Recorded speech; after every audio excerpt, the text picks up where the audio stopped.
1916. Europe is in the grip of the most destructive conflict yet known, World War I. Much of the fiercest fighting takes place on the Western Front, where British, French, and German armies are locked in a bloody stalemate along 450 miles of trenches. There have been millions of casualties, but neither side can break the deadlock. The combination of barbed wire, machine guns, and heavy artillery means that troops trying to cross no man's land, the open ground between the trenches, are slaughtered en masse. The advantage is always with the defender, but the Allies remain committed to further attacks. They are determined to liberate the parts of France and Belgium occupied by Germany during the first months of the war. The British and French agree to launch a joint offensive in the summer of 1916. However, the Germans strike first. In February, they launch a massive assault on the French fortress city of Verdun. Its defense requires every available French reserve. As a result, the summer offensive will now be led by the British, their largest attack of the war so far. Its main goal now to relieve pressure on the French of Verdun. The attack is planned to take place along a 25-mile front near the River Somme in July. The new British commander, General Sir Douglas Haig, would prefer to attack near Ypres, where the strategic objectives are clearer. But the Somme is where the British and French armies meet, so it is where the joint offensive must occur. Haig would also prefer to wait until his inexperienced divisions have more training, but the French need his help now. The Somme sector has been relatively quiet, allowing the Germans to build up extremely strong defensive positions. Here, they have constructed two formidable defensive lines, with a third still under construction. Each line consists of 3 trenches: fire, support, and reserve, all connected by communication trenches. They are heavily equipped with machine gun positions and anchored on fortified villages and strongpoints. In front of these trenches lie thick belts of barbed wire. Below ground, there are dugouts up to 10 meters deep, providing shelter from artillery fire. Telephone lines, buried 6 feet underground, allow communication between frontline troops and artillery batteries during an attack. The German soldiers holding the line are well-trained, disciplined, and most are battle-hardened veterans. They know we're coming, all right. The offensive will be led by the British Fourth Army, commanded by Lieutenant General Sir Henry Rawlinson. Together with Haig, he draws up the plan of attack. To overcome the Germans' formidable defenses, the British plan a massive week-long artillery bombardment using 1,400 guns. This bombardment is expected to destroy German barbed wire, flatten their trenches, and kill the defenders. 19 mines are also dug under key German strongpoints and packed with explosives, ready to detonate just before the assault begins. To the north, the British Third Army will launch a diversionary attack at Gommecourt. It is expected that the 16 British and French infantry divisions will then take their objectives with minimal opposition. The attack is scheduled to begin at 7:30 a.m. in broad daylight, so that artillery can observe its fire. British morale is high, and the men are confident of victory. Many of the units taking part are PALS battalions, eager volunteers from 1914, now about to face battle for the first time. But on the eve of the assault, troubling reports emerge. The British bombardment has only been partially successful. Although 1.6 million shells are fired, inexperienced gun crews, a shortage of heavy guns, and a large number of faulty shells mean that much of the German barbed wire remains intact. The German defenders, protected in their deep dugouts, remain largely unharmed. Worse still, through captured prisoners and intercepted telephone conversations, the Germans know exactly when and where the British will attack. The Allied artillery bombardment reaches its peak at 7 a.m.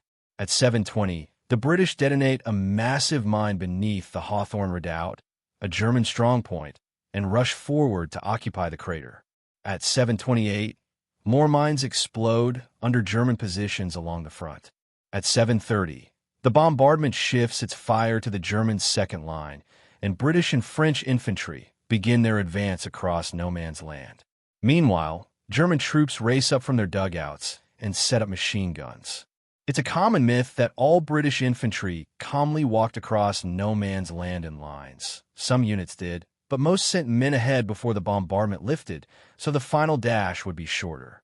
In the northern sector, no matter the tactics, British troops make easy targets for German machine gunners, especially where they bunch together to squeeze through narrow gaps in the wire. The British infantry advance courageously, but they are cut down in their hundreds. A few units manage to break into the German line. Near Thiepval, the 36th Ulster Division captures the Schwaben Redoubt, but with no support on either flank, it is isolated and forced to retreat that night. To the right, the 32nd Division captures the Leipzig Redoubt, while near La Boisselle, the 34th Division takes the Lochnagar mine crater. Yet these are only small footholds, far short of their main objectives. In World War I, one of the greatest challenges faced by commanders is obtaining accurate information about the progress of battle. Reliable field radios do not yet exist. Telephone lines are constantly cut by shell fire. Commanders must rely on messengers, signal flags, light signals, and even homing pigeons, none of which can be completely trusted. To overcome the problem of poor communication during battle, supporting artillery operates according to a fixed timetable.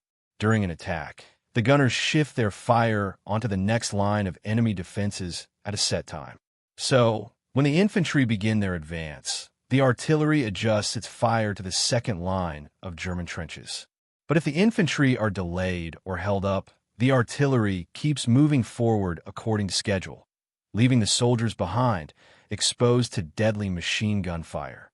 Aerial observation, using balloons and aircraft, can provide valuable intelligence, but this depends on good weather and control of the skies. As a result, on July 1st, 1916, it takes British commanders hours, even days, to learn which attacks have succeeded and which have failed. This makes it extremely difficult for them to respond quickly or exploit any breakthroughs. Further south, however, the Allies achieve greater success.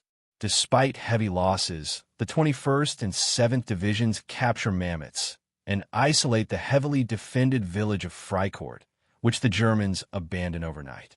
On their right, the 18th and 30th Divisions also achieve their objectives, capturing the village of Montauban, which is secured by 11 a.m. Alongside them, the veteran French 20th Corps reaches all of its first-day objectives and captures 2,500 German prisoners. The Germans had not expected the offensive to extend so far south and were less prepared in that sector. Crucially, the Allied bombardment in the south benefits from French heavy artillery, which proves far more effective at destroying barbed wire at German strongpoints. At 9:30 a.m., French colonial troops attack south of the Somme River, seizing all their objectives and capturing another 3,000 prisoners. Despite these southern gains, the first day of the Battle of the Somme is a disastrous failure for the British. German losses for the day are estimated at 12,000 men. The French lose around 7,000, but the British suffer a staggering 57,000 casualties, one-third of them killed. July 1st, 1916 becomes the bloodiest single day in the history of the British Army. And it is only the first day of a battle that will rage for another 4 months, finally ending in November, amid freezing rain and mud.